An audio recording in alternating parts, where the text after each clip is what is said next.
The Red Badge of Courage by Stephen Crane. Chapter 6. The youth awakened slowly. He came gradually back to a position from which he could regard himself. For moments he had been scrutinizing his person in a dazed way as if he had never before seen himself. Then he picked up his cap from the ground. He wriggled in his jacket to make a more comfortable fit, and kneeling relaced his shoe. He thoughtfully mopped up his reeking features. So it was all over at last. The supreme trial had been passed. The red, formidable difficulties of war had been vanquished. He went into an ecstasy of self-satisfaction. He had the most delightful sensations of his life.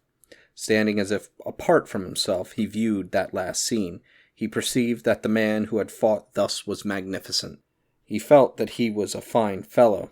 He saw himself even with those ideals which he had considered as far beyond him. He smiled in deep gratification. Upon his fellows he beamed tenderously in goodwill. "Gee, ain't it hot, hey?" he said affably to a man who was polishing his steaming face with his coat sleeves. "You bet," said the other, grinning sociably. "I never seen such dumb hotness." He sprawled out luxuriously on the ground. "Gee, yes, and I hope we don't have no more fight until a week from Monday." There were some handshakings and deep speeches with men whose features were familiar, but with whom the youth now felt the bonds of tied hearts. He helped a cursing comrade to bind up a wound on the shin, but, of a sudden, cries of amazement broke out along the ranks of the new regiment. "Here they come again! Here they come again!" The man who had sprawled upon the ground started up and said, "Gosh!" The youth turned quick eyes upon the field. His discerned forms began to swell in masses out of a distant wood. He again saw the tilted flag speeding forward.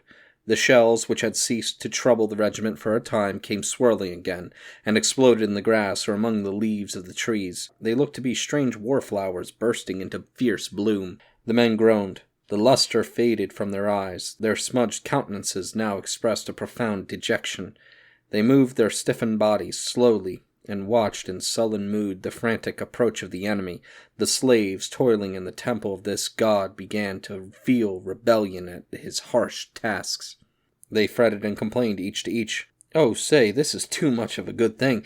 Why can't somebody send us supports? We ain't never going to stand this second banging. I didn't come here to fight the whole damn rebel army."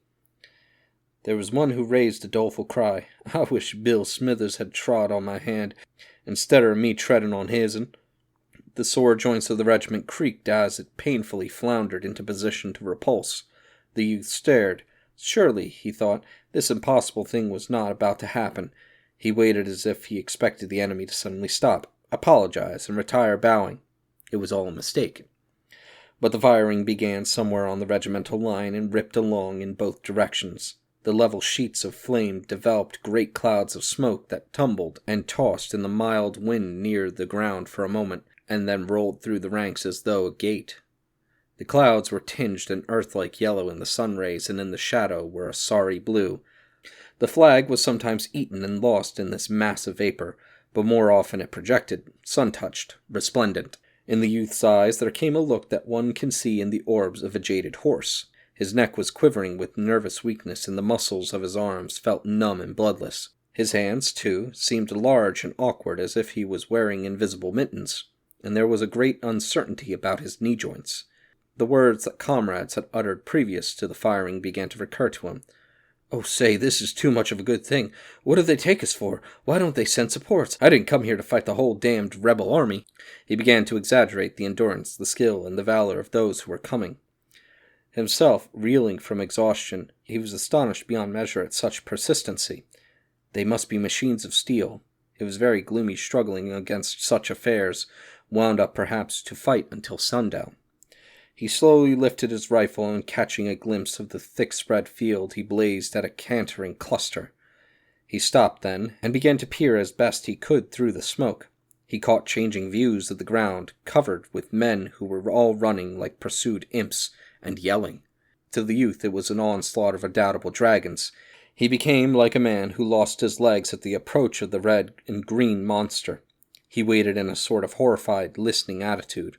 He seemed to shut his eyes, and wait to be gobbled.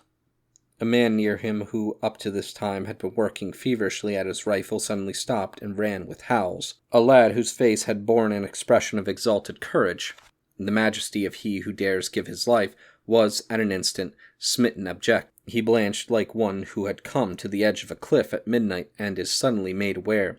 There was a revelation. He too threw down his gun and fled. There was no shame in his face. He ran like a rabbit.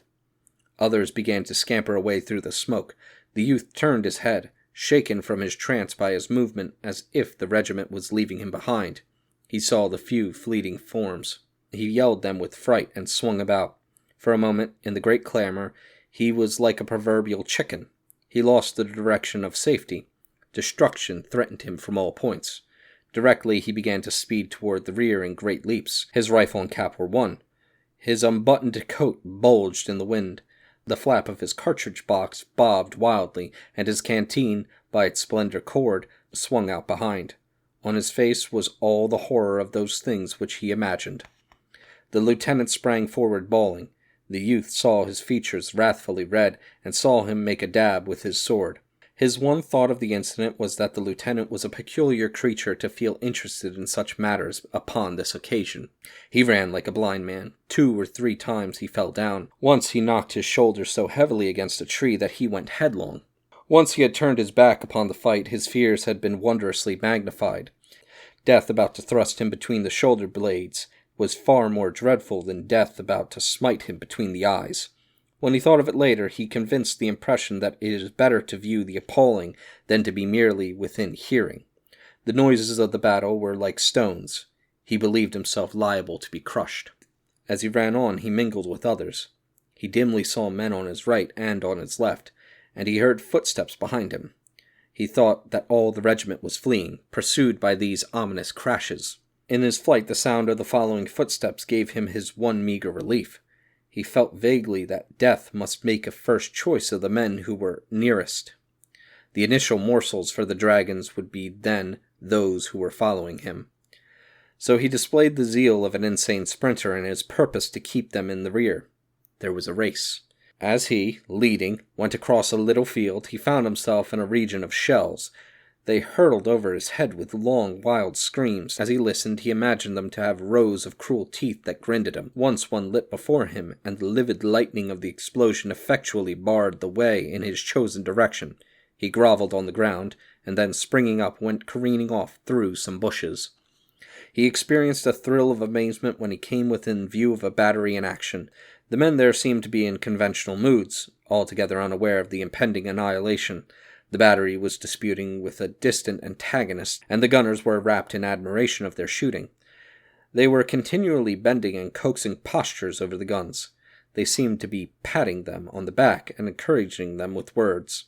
The guns, stolid and undaunted, spoke with dogged valor. The precise gunners were coolly enthusiastic. They lifted their eyes every chance to the smoke-wreathed hillock from whence the hostile battery addressed them. The youth pitied them as he ran. Methodical idiots, machine-like fools, the refined joy of planting shells in the midst of the other battery's formation would appear a little thing when the infantry came swooping out of the woods. The face of a youthful runner, who was jerking his frantic horse with an abandon of temper he might display in a placid barnyard, was impressed deeply upon his mind. He knew that he looked upon a man who would presently be dead. Too, he felt a pity for the guns, standing 6 good comrades in a bold row. He saw a brigade going to the relief of its pestered fellows. He scrambled upon a wee hill and watched it sweeping finely, keeping formation in difficult places. The blue of the line was crusted with steel color, and the brilliant flags projected. Officers were shouting. The sight also filled him with wonder. The brigade was hurrying briskly to be gulped into the infernal mouths of the war god. What manner of men were they, anyhow? Ah, it was some wondrous breed, or else they didn't comprehend. The fools. A furious order caused commotion in the artillery. An officer on a bounding horse made maniacal motions with his arms. The teams went swinging up from the rear, the guns were whirled about, and the battery scampered away. The cannon, with their noses poked slantingly at the ground, grunted and grumbled like stout men, brave but with objections to hurry. The youth went on, moderating his pace since he had left the place of noises. Later he came upon a general of division seated upon a horse that pricked its ears in an interested way at the battle. There was a great gleaming of yellow and patent leather about the saddle and bridle. The quiet man astride looked mouse-colored upon such a splendid charger. A jingling staff was galloping hither and thither. Sometimes the general was surrounded by horsemen, and at other times he was quite alone. He looked to be much harassed. He had the appearance of a businessman whose market is swinging up and down. The youth went slinking around this spot. He went as near as he dared, trying to overhear words. Perhaps the general, unable to comprehend chaos, might call upon him for information, and he could tell him. He knew all concerning it. Of a surety the force was in a fix, and any fool could see that if they did not retreat while they had opportunity, why, he felt that he would like to thrash the general, or at least approach and tell him in plain words exactly what he thought him to be. It was criminal to stay calmly in one spot and make no effort to stay destruction. He loitered in a fever of eagerness for the division commander to apply to him. As he warily moved about, he heard the general call out irritably, "Tompkins, get over and see Taylor and tell him not to be in such a all-fired hurry. Tell him to halt his brigade in the edge of the woods. Tell him to detach a regiment. Say I think the sun will break if we don't help it out some. Tell him to hurry up." A slim youth on a fine chestnut horse caught these swift words from the mouth of his superior. He made his horse bound into a gallop almost from a walk in his haste to go upon his mission. There was a cloud of dust. A moment later the youth saw the general bounce excitedly in his saddle. "Yes, by heavens, they have." The officer leaned forward. His face was aflame with excitement. "Yes, by heavens, they've held him. They've held him." He began to blithely roar at his staff. "We'll wallop him now. We'll wallop him now. We've got him sure." He turned suddenly upon an aide. "Here, you, Jones, quick, ride after Tompkins. See Taylor. Tell him to go in, everlastingly, like blazes, anything." As another officer sped his horse after the first messenger, the general beamed upon the earth like a sun. In his eyes was a desire to chant a paean. He kept repeating, "They've held him, by heavens." His excitement made his horse plunge, and he merrily kicked and swore at it. He held a little carnival of joy on horseback.